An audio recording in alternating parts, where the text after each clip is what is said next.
श्री शिवाय नमस्तुभ्यम महाराज। जैसा कि आप सभी जानते हैं कि मकर संक्रांति का पर्व कुछ ही दिनों में आने वाला है और महाराज हर साल की तरह इस साल भी एक प्रश्न बहुत तेजी से फैल रहा है। कोई कह रहा है कि मकर संक्रांति 14 जनवरी को है तो कोई 15 जनवरी बता रहा है। ऐसे में महाराज आम श्रद्धालु पूरी तरह असमंजस में पड़ जाते हैं कि आखिर हम किस दिन मकर संक्रांति का पर्व मनाएं, किस दिन स्नान दान करें और किस दिन खिचड़ी बनाएं। इसी के साथ महाराज इस साल मकर संक्रांति के साथ साथ एकादशी की तिथि भी पड़ रही है। अब आप सोचेंगे कि एकादशी आने से मकर संक्रांति पर क्या फर्क पड़ेगा, तो महाराज आप सभी जानते हैं कि मकर संक्रांति के दिन विशेष रूप से खिचड़ी का ही दान किया जाता है और खिचड़ी जो है ये कच्चे चावल और कच्चे मूंग की दाल से बनाई जाती है और इसी खिचड़ी का दान किया जाता है। लेकिन महाराज इसी दिन साल की पहली षट्तिला एकादशी भी पड़ रही है, इसीलिए भक्तों के मन में यह प्रश्न भी आ रहा है कि इस साल खिचड़ी का दान न करें तो फिर क्या दान करें जिससे कि हमें पूर्ण फल प्राप्त हो। तो महाराज मकर संक्रांति का सीधा संबंध सूर्य से है। मकर संक्रांति उस दिन मनाई जाती है जिस दिन सूर्य देव धनु राशि से निकलकर मकर राशि में प्रवेश करते हैं। इसी को सूर्य का उत्तरायण होना भी कहा जाता है। अब महाराज इसे ध्यान से समझिए कि उत्तरायण का अर्थ केवल दिशा परिवर्तन नहीं है, इसका अर्थ है कि सूर्य की किरणें अब धीरे धीरे पृथ्वी पर सीधी पड़ने लगती हैं, ठंड कम होने लगती है, दिन बड़े होने लगते हैं और जीवन में सकारात्मक ऊर्जा का संचार होने लगता है। यही कारण है कि हमारे शास्त्रों में उत्तरायण को देवताओं का दिन कहा गया है। और महाराज इस वर्ष सूर्य देव 14 जनवरी 2026 बुधवार के दिन ही मकर राशि में प्रवेश कर रहे हैं। यह प्रवेश दोपहर के समय लगभग 3 बजे के आसपास हो रहा है। शास्त्रों के अनुसार चाहे सूर्य का प्रवेश सुबह हो, दोपहर हो या शाम को, जिस कैलेंडर तिथि में सूर्य का मकर में प्रवेश होता है उसी दिन मकर संक्रांति मनाई जाती है। इसी कारण महाराज इस वर्ष मकर संक्रांति पूरे भारत में 14 जनवरी 2026 को ही मनाई जाएगी। इसीलिए महाराज 15 जनवरी को मकर संक्रांति मानना शास्त्रीय रूप से उचित नहीं है। तो महाराज अब यहां तक तो बात बिल्कुल स्पष्ट हो गई कि मकर संक्रांति 14 जनवरी बुधवार को ही है, लेकिन यहीं से शुरू होती है इस वर्ष की सबसे बड़ी उलझन।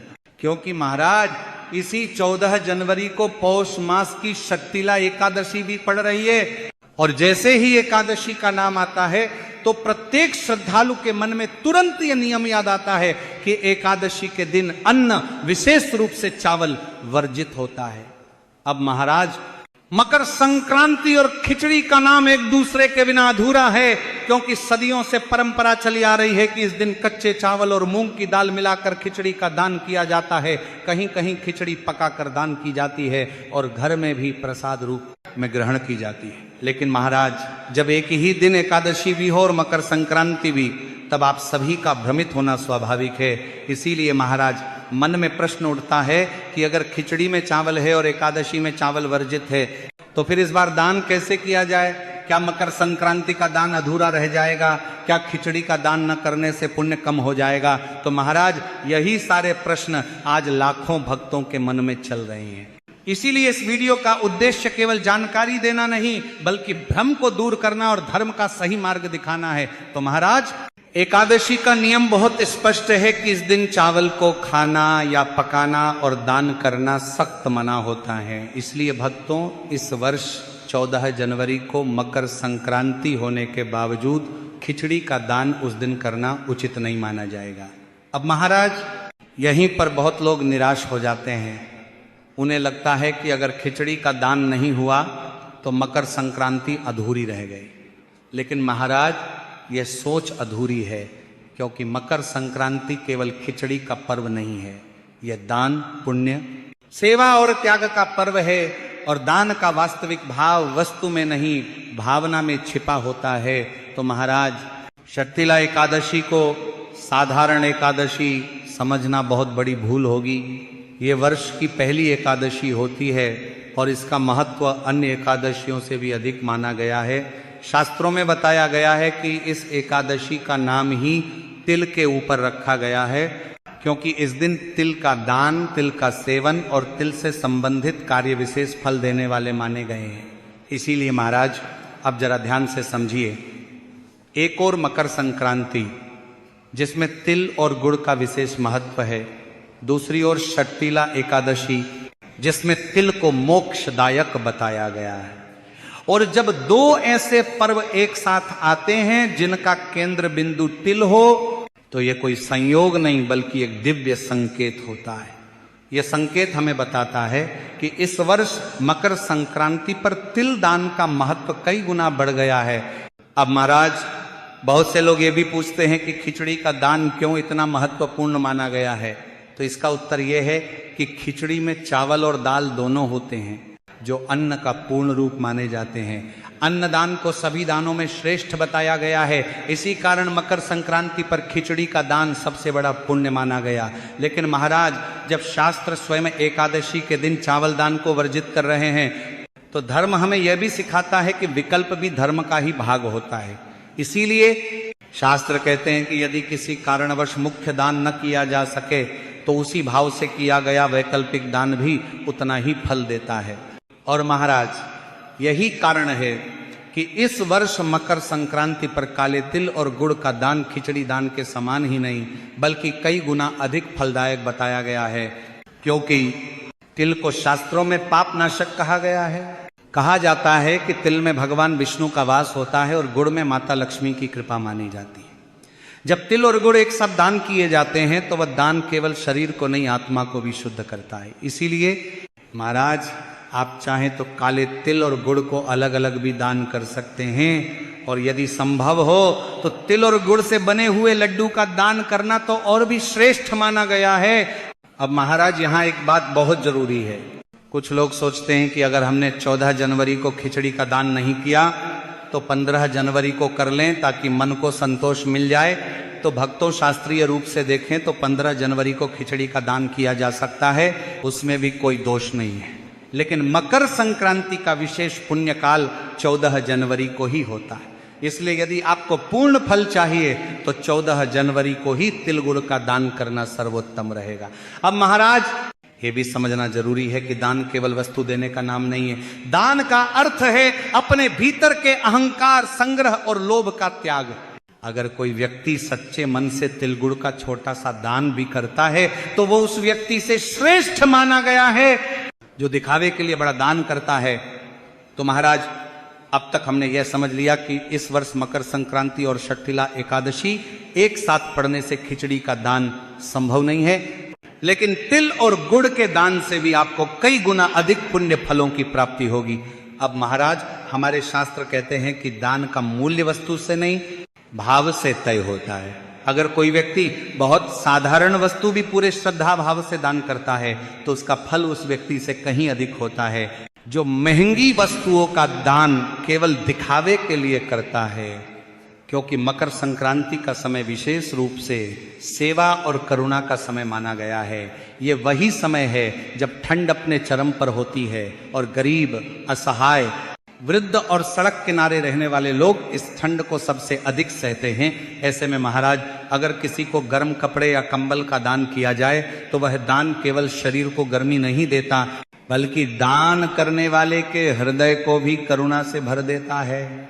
इसीलिए महाराज, शास्त्रों में बताया गया है कि शीत ऋतु में किया गया वस्त्र दान विशेषकर मकर संक्रांति के दिन अक्षय पुण्य प्रदान करता है। अक्षय का अर्थ है जिसका फल कभी समाप्त न हो। अब महाराज, कई लोग सोचते हैं कि हमने तिल गुड़ का दान कर दिया, अब और कुछ करने की आवश्यकता नहीं। लेकिन यदि आपकी क्षमता है तो मकर संक्रांति के दिन एक से अधिक प्रकार का दान करना अत्यंत शुभ माना गया है। जैसे तिल गुड़ के साथ कंबल, शॉल या गर्म कपड़े का दान भी आप कर सकते हैं। अब महाराज, यहाँ एक बहुत महत्वपूर्ण प्रश्न आता है कि दान किससे दिया जाए। बहुत से लोग इस विषय में भी उलझन में रहते हैं। कोई कहता है कि केवल ब्राह्मण को ही दान देना चाहिए, कोई कहता है कि साधु संत को दिया जाए, तो कोई कहता है कि जरूरतमंद को देना ही सबसे श्रेष्ठ है। तो महाराज, शास्त्रों का उत्तर बहुत सरल है। जहाँ वास्तविक आवश्यकता हो वही दान के पात्र है।